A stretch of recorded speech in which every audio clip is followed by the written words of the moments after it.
Hello, and welcome to our parent chat video for today. Our topic is helping infants calm. My name's Tanya Lentz, and I'm an infant and early childhood mental health consultant with the Children's Resource Center. And thanks for coming to our parent chat. So the first thing that we need to understand is that the infant brain is unique. It is not a mini adult brain, and we cannot expect them to learn how to be put down and to sleep alone for long periods of time and to self-soothe and self-regulate all the things that are going on in their body. They just don't have that capability yet. And so infancy is really a time for you to build a relationship and to build that trust so that as they become a little bit older and into their toddler and preschool years, they have that relationship and that trust with you. So we can't expect them to learn how to do these things. And so when infants get overwhelmed and when they're fussing and crying, we need to teach them and model for them how to calm our bodies. So how can I tell if my baby's crying is normal? And so we get a lot of new parents who say, my baby cries a lot. And really, that's normal. Um, we really expect to hear that an infant is crying 2 to 3 hours, not full out crying or screaming, but fussing during the day. And so once you know that crying is a normal part of their development, the next step is really figuring out if the cries you hear are for hunger, fatigue, diaper, or if they just need somebody to hold them and comfort them. So it's really just about learning your child and what they're going to need. So the first thing that we like to talk about is this is the way that babies communicate with us. They can't speak. So they are going to cry and they're going to have different cries. They're going to have their hunger cry.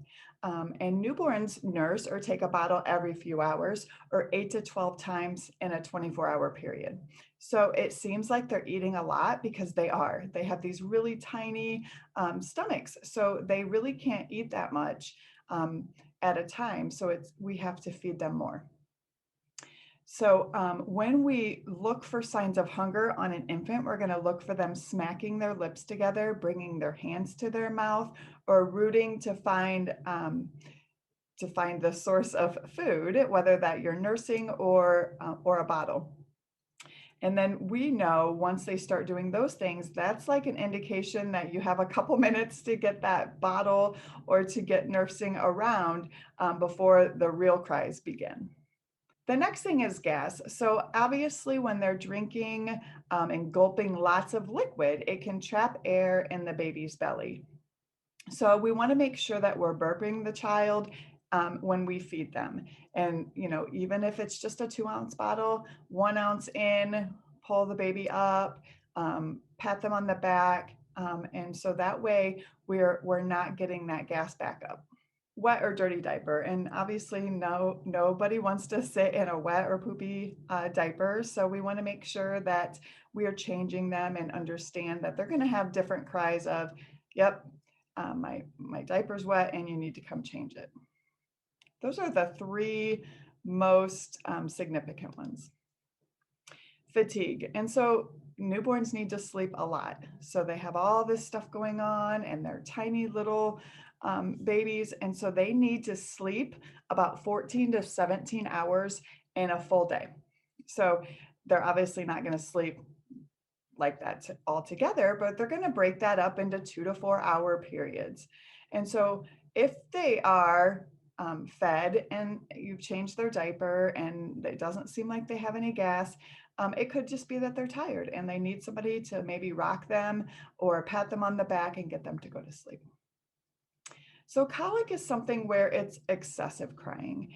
And if your child is experiencing excessive crying and it seems to be at the same time every day that they get into these colicky fussiness fits that they have, you might want to just speak with your pediatrician about that because there might be something else going on, or they might be able to give you some tips on colic and what you can do.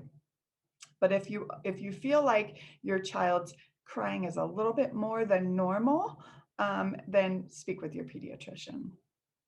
And the next one is boredom. And this sounds silly, but babies do get tired of sitting and looking at this same old scene. So sometimes if you feel like you're feeling a little like need to get up and move around, your infant might be as well. So um, put her in a front carrier or in a rocking chair, stand by the window, go for walks, put them in the car seat and stroller and take them out for a walk. Anything that's going to change the pace up a little bit and get them in a change of environment.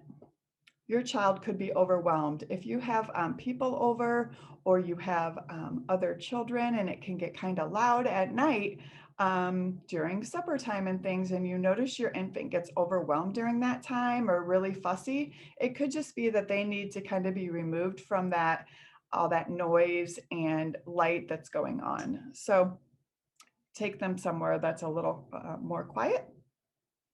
Also, giving them a pacifier can help soothe them, or we can try to swaddle them as well. Making sure that they're at the right temperature, layers when we're dressing the baby. That way we can take things off or add things to their outfit as needed.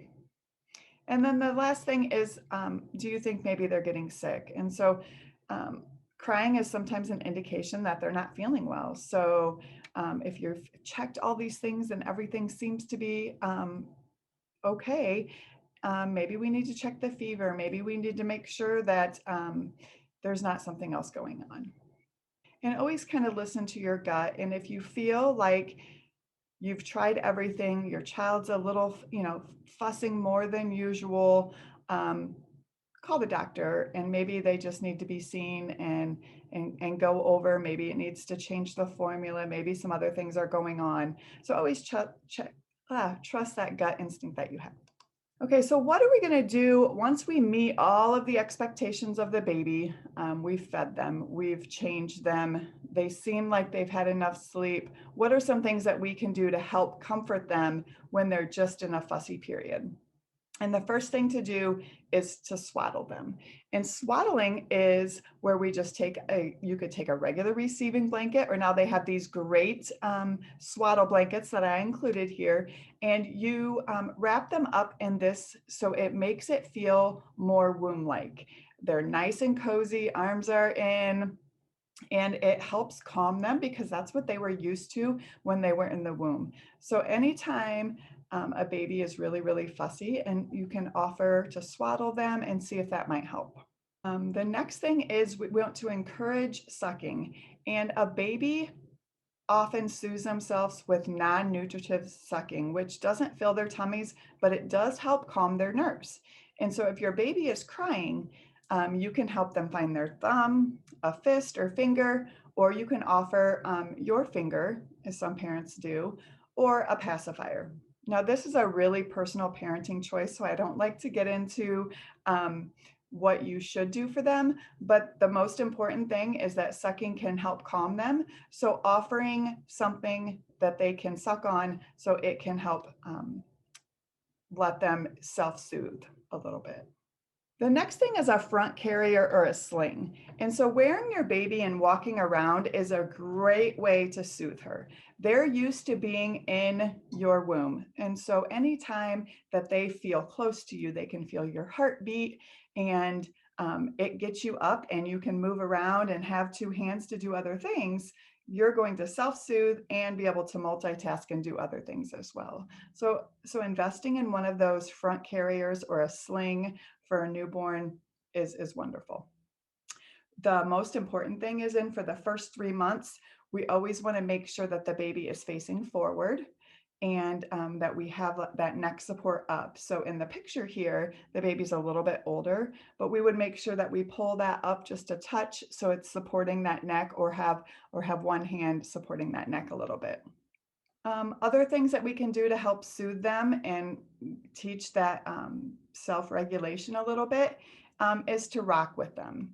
Rocking, again, is what they feel when they are in the womb. So that's always really calming to a child. You can do it in a rocking chair where you're holding them, making eye contact with them, talking to them, trying to calm them, or if you have other things that you're doing at the time, investing in a nice swing that can sway or rock and provide some white noise or music is a great way to help soothe them. What to do next is what I just talked about as well is that white noise or music. And so some babies calm down to rhythmic whooshing sounds, which is also mimicking the womb. And so that white noise is just those rhythmic noises that they hear, which is your um, amniotic fluid and your heartbeat and your breathing and all of those things and what they heard while they were in the womb, or sometimes just even some nice lullaby music can also calm them down. The next thing is if you've tried a lot of things and your baby seems to like bath time and you can't find anything to calm them down, um, put them in some warm water. And that is really womb-like as well. They were sitting in that amniotic warm fluid while they were in the womb. So this mimics that for them. And so if we could put them in some warm water, it might help calm them down. Now, not every baby likes bath time, but some really do and are able to calm. And if you have a child that loves that bath time and you're struggling to help calm them down, put them in the bath. Go for a drive. So the soothing vibration from driving can also soothe the baby to sleep. It's also a good change of environment that can help both baby and parent. So if you're frustrated and your baby loves to go for rides, put them in the car seat, go for a ride. Mom can get some coffee, turn the music up, and you both get a nice change of environment there. Next, we want to always remember that we have to stay calm and never shake a baby. So listening to a crying baby can be very frustrating, especially when you feel like you've tried everything and nothing is working. So we want to feel, if you ever get frustrated and you're really feeling that frustration build, we want to make sure that we lay the baby down in a safe place in a crib or bassinet, and we want to walk away for a few moments. Take some nice deep breaths and let yourself regain your composure.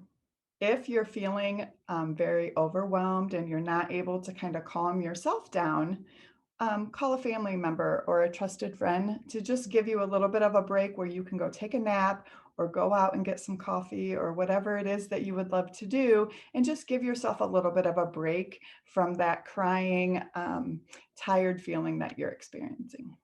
And like I said before, follow your gut. Learning about your baby takes time and practice, and each baby is really different on what their expectations are and how you interact with them.